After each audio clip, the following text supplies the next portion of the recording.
Bonjour à vous tous et bienvenue à notre troisième session sur l'enseignement que nous sommes en train de faire, c'est l'étendue de la réforme. Et là, il y a tellement de choses que nous sommes en train de voir, je pense, qui consolident, qui forment cette grande image de ce que c'est la réforme. Souvent, nous avons essayé d'apporter le message de la réforme dans un message ou dans une session.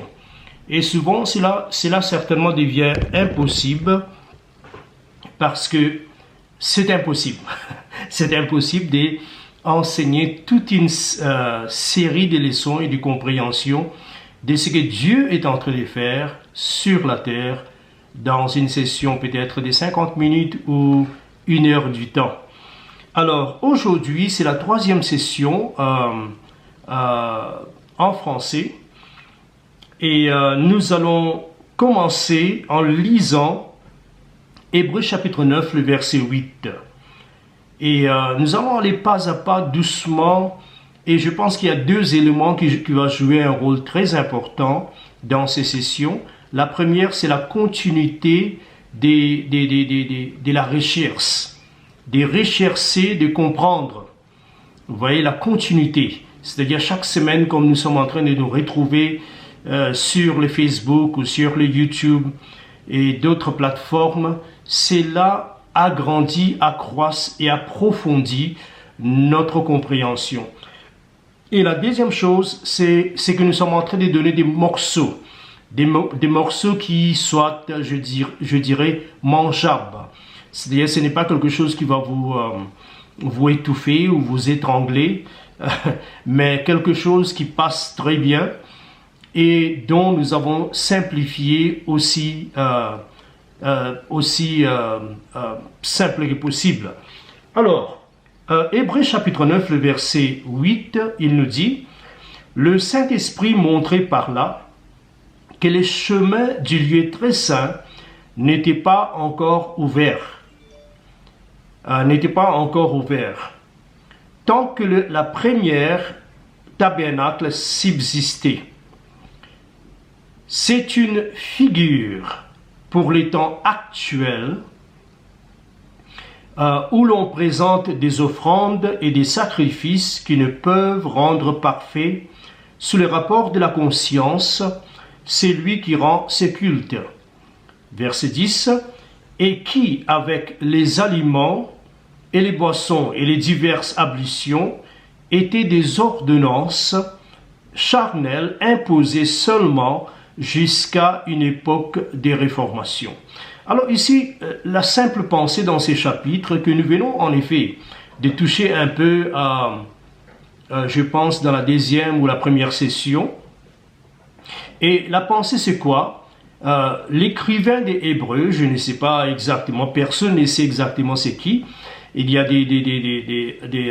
des pensées, il y a des gens qui disent, des théologiens, des érudits qui disent, écoutez, c'était Paul. D'autres disent que, ce n'était pas Paul, c'était Apollos. Ou d'autres disent que c'était l'une des compagnons de Paul, parce que si vous lisez un peu et vous comprenez, vous verrez que le langage, les styles, la profondeur, les raisonnements, la connaissance même de ce que nous appelons les coutumes hébraïques sont le même. Ok, alors, dans ces chapitres, ce que nous voyons, dans ces portions de l'écriture, ce que nous voyons, c'est une description de la transition qui a eu lieu entre l'Ancien Testament, qui a duré 1500 années de pratique de la loi, et 1200 années, je dirais plutôt, des transmissions de la loi.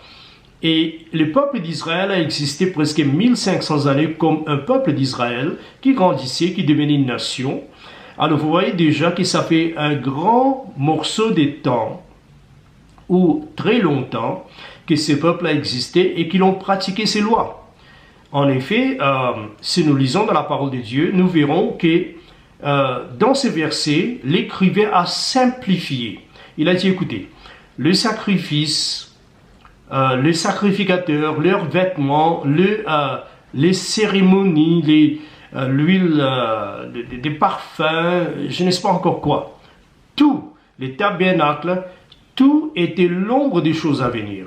Okay? Dans ces versets, il nous dit certainement que c'était une figure pour les temps actuels. Donc nous avons les temps actuels, là où Dieu est en train de faire quelque chose, et nous pouvons dire actuel, y compris ou comprend les temps de Paul, ou les temps des écrivains d'Hébreux, mais aussi notre temps. Donc c'est une figure ou c'est une image pour les temps actuels. Et il nous dit très bien que là où on présentait des offrandes, des sacrifices, et tout cela n'était pas possible de purifier la conscience des gens parce que cela n'était pas efficace dans le monde spirituel. Maintenant, récemment, j'étais en train de écouter un grand serviteur sur la télévision qui parlait contre, je pense, la dîme ou quelque chose comme ça, mais c'est quelqu'un qui est bien connu dans les mouvements pentecôtistes. Il était en train de parler comme ça, c'est un grand, disons, de la terre, on peut dire, du message de la prospérité et tout ça. Et il était en train de parler de quelque chose vraiment qui est intéressant. Il disait que, en effet, les gens dans les simples, j'ai écouté tous les messages, mais pour ne pas être trop critique, j'ai regardé, j'ai dit, mais doctrinalement, cet homme est complètement en dehors. Parce que, quand vous regardez ce qu'il disait que les gens de l'Ancien Testament étaient sauvés par la loi. Et les gens du Nouveau Testament sont sauvés par le sacrifice de Jésus. Maintenant, simple parole, sauvés par la loi, sauvés par le sacrifice. Quel est le problème dedans? Est-ce qu'il y a un problème théologique? Bien sûr, il y a un problème théologique. Parce que la Bible nous dit clairement que sans les 100 versets, il n'y a pas de pardon. Et la loi, si nous disons que la loi a dit des versets du sang, oui, je comprends. Mais si on dit que l'observance de la loi simplement, disons, de ne pas prosterner, de ne pas commettre adultère, et toutes ces œuvres qui constituent la justice de l'homme. Et si c'est là la droiture de l'homme, et si cela peut sauver quelqu'un, ben, là nous avons un problème, parce que ce n'est pas, la Bible n'est pas consistante dans ses pensées prophétiques, dans ses principes. Alors maintenant, si les gens n'étaient pas sauvés, pourtant, il nous dit très clairement que tous les gens qui pratiquent, et il a cité cela lui-même, ces grands prédicateurs, il a dit tous les gens qui pratiquent, c'est écrit, Moïse avait dit ça, que tous les gens qui pratiquent la loi seront justifiés par là. Et la chose que lui, il a pointé, c'est que seulement la pratique de la loi, telle que n'est pas voler, n'est pas faire ceci, n'est pas faire cela, a apporté le salut. Donc les gens tels qu'Abraham et tous les autres, bon, Abraham était avant, mais les gens qui ont vécu après, Moïse et tout le monde, étaient sauvés par ces faits. Mais moi, je vous dis que prophétiquement, c'était impossible. Je vous dirai pourquoi. Parce que je pense que chaque brebis qu'on a sacrifié, il y avait des instructions détaillées données concernant cette brebis. Par exemple, les brebis pascales, il fallait analyser, vérifier, parce que cette brebis allait représenter l'agneau de Dieu lui-même. C'est pourquoi Jean, quand il a vu Jésus qui partait, il a dit à ses disciples, voici l'agneau de Dieu. L'agneau des hommes devrait ressembler, représenter en valeur, en principe, l'agneau de Dieu. Alors dans ces cas-là, quand nous regardons, nous verrons que les agneaux qu'on immolait autrefois devenaient efficaces et leur sang devenait efficace, non pas parce que les gens pratiquaient de la loi ou qu'ils avaient de la foi dans les agneaux, mais les agneaux devenaient pratiques parce que les agneaux ressemblaient, représentaient la mort de l'agneau de Dieu qui est Jésus. Et dans un sens, il était en train d'emprunter les valeurs et l'efficacité qui se trouve dans la mort de Jésus, l'agneau qui a été immolé, par lequel nous sommes sauvés. Donc les gens étaient sauvés dans l'Ancienne Alliance de la même manière que nous sommes sauvés aujourd'hui. Et c'est le sang de l'agneau qui a été versé, Si par exemple l'agneau ne représentait pas, par exemple quand Dieu avait dit qu'un agneau ne devait pas avoir un défaut disons physique, boité ou aveugle ou sourd ou quelque chose comme ça. Alors si cet agneau n'était pas parfait, l'agneau était disqualifié, son sang s'est reversé inutilement. Donc l'agneau, disons qualifié, était qualifié d'après les standards de Christ lui-même qui est l'agneau sans défaut. Vous voyez? Alors, par là, ce que je veux dire, c'est que les gens étaient sauvés autrefois, comme nous sommes sauvés aujourd'hui, par le sacrifice de Jésus. Dans le passé, ils empruntaient, dans le présent, nous recevons directement. Voilà. Alors, j'ai déjà parlé quelques dizaines de minutes, je pense que les temps passent vite. Alors, nous allons percer, nous allons continuer. Maintenant, l'écrivain des Hébreux continue et il dit que c'était une figure pour les temps actuels, une image, une représentation, et l'on présente des offrandes et des sacrifices qui ne peuvent pas rendre parfait ou purifier l'adorateur. Et puis il nous dit très clairement, et c'était fait par les boissons, les aliments, les ordonnances charnelles imposées jusqu'à Dieu va apporter celle qui est véritable. Donc jusqu'à une époque de réformation. Maintenant, dans ce verset, il nous dit qu'il nous montre deux systèmes.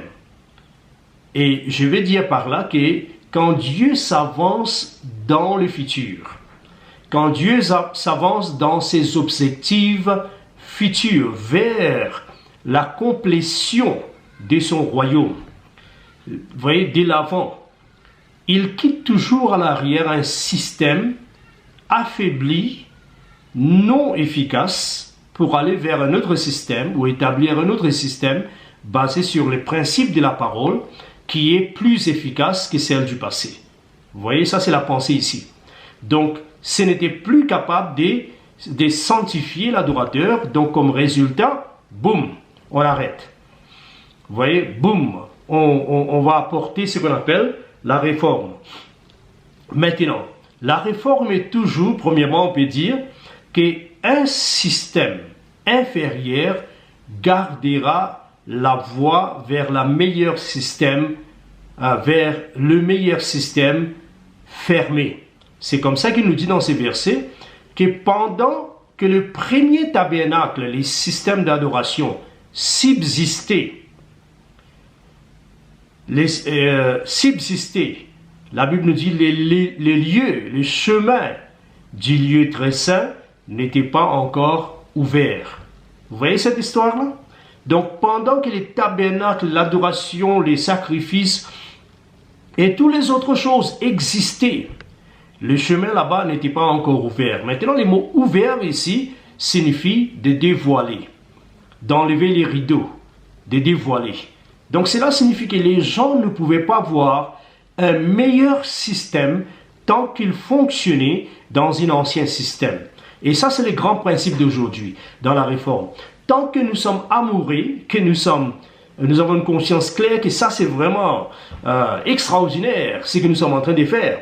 Notre ministère, n'est-ce pas, de délivrance, de prospérité, encore une fois.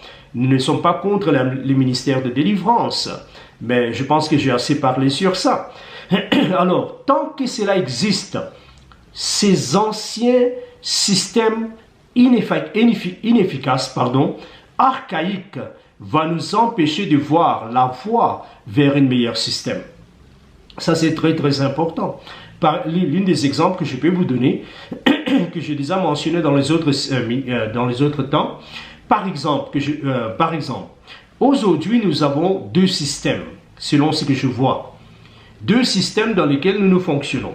Le premier système, on peut l'appeler tous les deux systèmes l'évangile. Ok? Restez avec moi. Tous les deux systèmes, on peut l'appeler l'évangile. L'un, on peut l'appeler l'évangile du salut. L'autre, on peut appeler l'évangile du royaume. Si nous lisons Matthieu chapitre 24, le verset 14, je vous donne ces versets afin que vous compreniez que ce que je dis ne vient pas de mes propres pensées, mais de la parole de Dieu. Alors, Matthieu 24, le verset 14, il nous dit, « Cette bonne nouvelle du royaume sera prêchée dans le monde entier pour servir de témoignage à toutes les nations, alors viendra la fin. » Alors la fin est conditionnée par la proclamation, pas de n'importe quel évangile, mais l'évangile du royaume aux nations. Et certainement l'heure viendra, dans ces mêmes séries de leçons, nous allons voir comment l'Église devrait positionner pour les nations. Nous allons voir ça dans la 5e session, je pense. Là, nous sommes aux 3e session. Maintenant, si nous prenons ces deux mots, l'évangile du salut, l'évangile du royaume, quelle est la différence? Premièrement, l'évangile du salut est partie de l'évangile du royaume. Donc, quand Jésus nous a envoyés à prêcher l'évangile du royaume, l'évangile du salut a été, ou on peut dire, est y compris et inclus dedans. Mais seulement, quand nous voulons séparer l'évangile du salut avec l'évangile du royaume, c'est aussi bon. Mais cela devient un évangile déficient qui n'accomplit pas les desseins éternels de Dieu. Alors, un exemple. L'évangile, quelle est la différence? L'évangile, la grande différence entre ces deux évangiles, l'évangile du salut et l'évangile du royaume, c'est quoi? C'est que l'évangile du salut, séparé de l'évangile du royaume, qui ne devrait pas être le cas, séparé de l'évangile du royaume, c'est quoi? Est centré. On peut dire au centre de cet évangile se trouve ce qu'on appelle l'homme et ses besoins. Tandis que l'évangile du royaume, au centre, au noyau, au cœur même de cet évangile, se trouve Dieu et Dieu, son royaume et ses desseins. Vous voyez la différence? Ici, au centre, c'est l'homme. C'est pourquoi vous verrez la plupart des églises sont focalisées sur... écoutez, nous devons prêcher et évangéliser. Comme je viens de vous dire que cet évangile, c'est partie de cet grand évangile. Mais comme on a séparé, on a limité, on a mal défini l'évangile, nous continuons à parler de prospérité, de bien-être, de bénédiction, sans comprendre c'est quoi être partie de l'évangile du royaume, qui est centré sur le dessein de Dieu. Centré sur le dessein de Dieu, ça c'est aussi la raison pourquoi Jésus a parlé en parabole. Quand les disciples ont demandé, ils ont dit, mais pourquoi leur parles-tu en parabole? Comme ils ne comprennent rien, Jésus a dit, il vous a été donné de connaître les mystères du royaume, mais pour eux, c'est de les guérir, de les bénir et renvoyer à la maison. Ça semble un peu insultant, mais c'est la vérité. Alors, la deuxième chose que nous voyons dans ce chapitre, là je vais vous donner un exemple d'un système qui vieillit, qui devient archaïque, qui est incapable d'accomplir les desseins de Dieu. Deuxièmement, ce système vous empêchera d'entrer dans le nouveau. Parce que c'est incapable d'éclaircir la conscience des adorateurs, c'est-à-dire il les rend impuissants dans leur relation avec Dieu. Cet ancien système occupe de l'extérieur des choses externes et pas des choses internes. Oh, que l'avancement est spirituel. Écoutez-moi bien, l'avancement est spirituel dans les choses de Dieu ne se fait pas par les transformations des programmes extérieurs, mais c'est fait par une négociation des transformations internes. Vous comprenez cela? Je répète, l'avancement dans le royaume de Dieu ne se fait pas parce que nous avons changé un peu le nom de notre église, les programmes de notre église, la peinture de notre église. Non, ça s'est fait parce que quelque part l'homme lui-même, appelé de Dieu, ainsi que tous les croyants avec lui, ils ont négocié avec Dieu comment transformer soi-même. Et chaque transformation interne, c'est au fond, c'est un pas de l'avant. Vous voyez? Et c'est ce que ce système archaïque ne permet pas.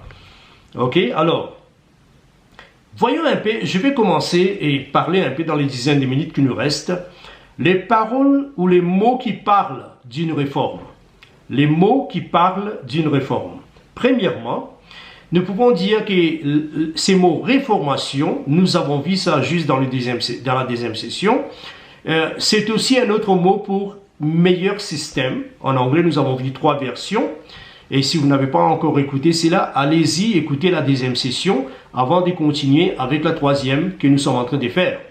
Alors, si nous regardons un peu, j'avais utilisé 3 versions de la Bible l'une nous parle, par exemple, les New King James Version nous dit que la réforme, que toutes les choses on s'est faisait dans l'Ancien Testament jusqu'à un temps, ou jusqu'à un temps de la réforme.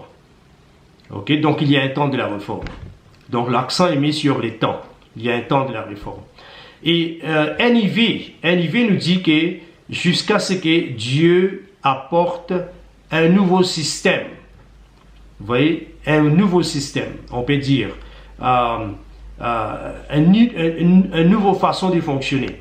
Et NLT, New Living Translation, nous dit un meilleur système, ou une meilleure adoration, meilleur arrangement, meilleur ordre, voilà les mots, ordre, la façon qu'on existe, l'arrangement, un meilleur arrangement. En effet, les trois choses nous parlent de la même chose. Mais il y a d'autres mots aussi. Donc, on peut dire que la réforme, c'est un meilleur système, un ordre nouveau ou nouvelle, l'ordre nouvelle ou nouveau, oui. Et aussi, elle est quoi?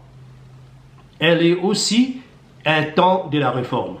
Mais à part de ça, il y a aussi des mots tels que visitation divine. Vous verrez cela dans Luc chapitre 19, le verset 41, là où Jésus il parlait sur Jérusalem et il disait que voilà les conséquences qui vont vous poursuivre.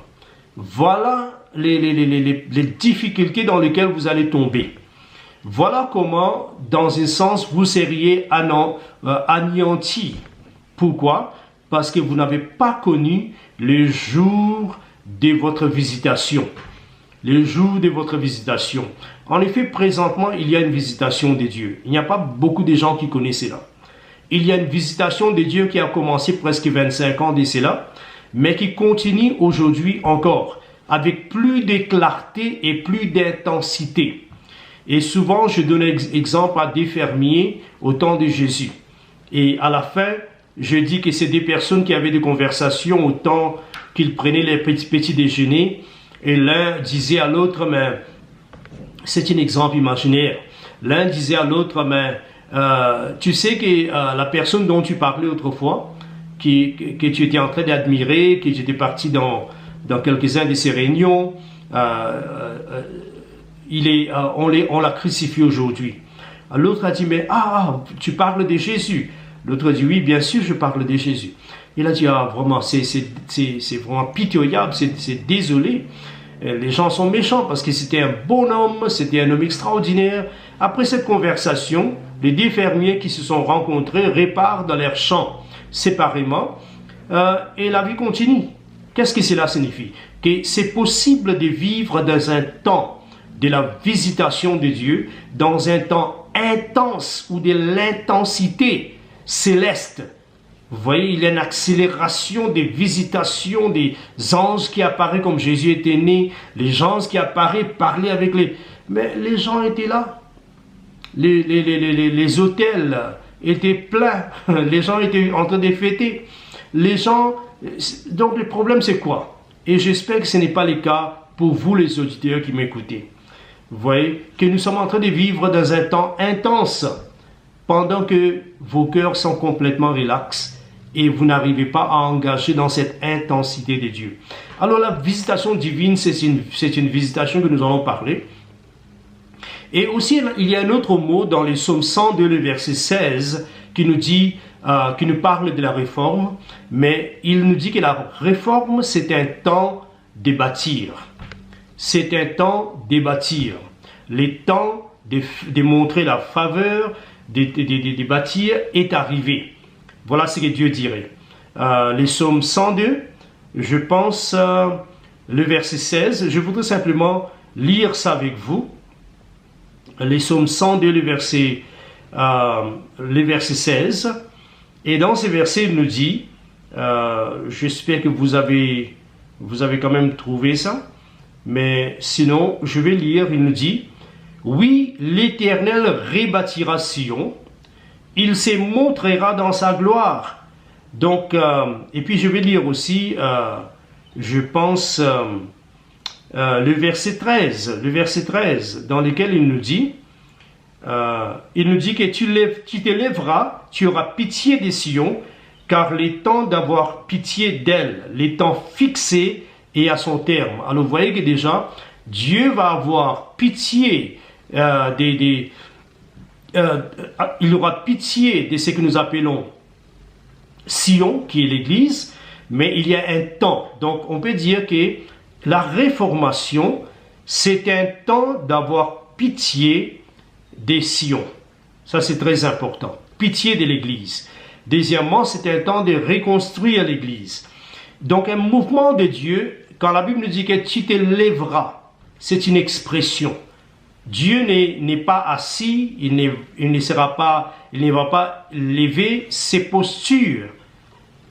S'asseoir, dormir, se lever, ce sont des postures, disons, je dirais, des imageries métaphoriques. Pourquoi? Parce que Dieu est esprit, il ne s'élève pas, il n'assit pas. Mais quand la Bible nous dit que Dieu, tu te lèveras, tu auras pitié des Sion.